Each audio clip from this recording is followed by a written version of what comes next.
এতিম শিশুদের সাথে ইফতার করেছেন ঢাকা দক্ষিণ মহানগর জামায়াতের আমির ও চাঁপাইনবাবগঞ্জ ৩ আসনের সংসদ সদস্য নুরুল ইসলাম বুলবুল।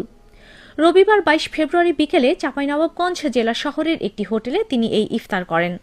এ সময় জেলার বিভিন্ন মাদ্রাসা পড়ুয়া এতিম শিশুদের সাথে মতবিনিময় করেন কেন্দ্রীয় ছাত্র শিবিরের সাবেক সভাপতি ও নবনির্বাচিত এমপি নুরুল ইসলাম বুলবুল।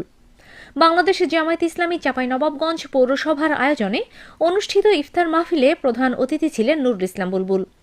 এ সময় তিনি বলেন, ইসলাম এতিমদের মর্যাদা ও সুরক্ষা দিয়েছে। এখানে উপস্থিত শিশুদের কারো বাবা নেই, কারো মা নেই, কারো বাবা মা দুটোই নেই।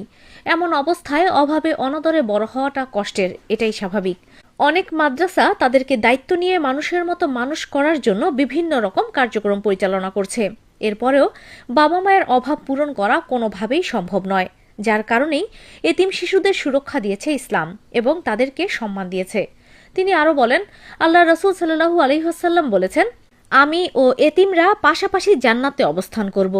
অন্য কোনো ইবাদত করে আল্লাহ রাসূলের পাশে জান্নাতে যাওয়ার কতটা সুযোগ আছে তা জানি না, কিন্তু এতিম বন্ধুদের যারা লালন পালন করেন তাদের এই সুযোগ রয়েছে।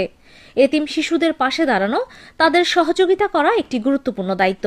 সেই নির্দেশনা থেকেই আমরা সবসময় কল্যাণমূলক কাজের অংশ হিসেবে এতিম শিশুদের পাশে থাকতে চাই।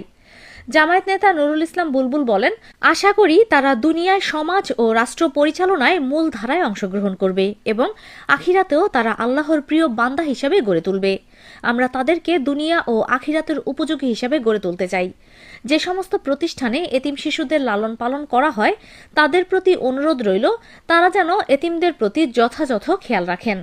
সে সকল প্রতিষ্ঠানের শিক্ষকদের প্রতি কৃতজ্ঞতা জানাই।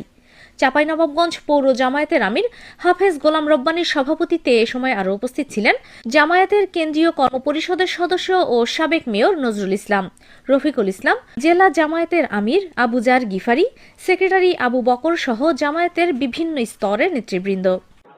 আল্লাহ রাব্বুল আলামিন আমাদের ইয়াতিম বন্ধুদের সুরক্ষা দিয়েছেন, নিরাপত্তা দিয়েছেন এবং ইসলামের দৃষ্টিতে তাদেরকে মর্যাদাপূর্ণ বলা হয়েছে, সম্মানিত করা হয়েছে।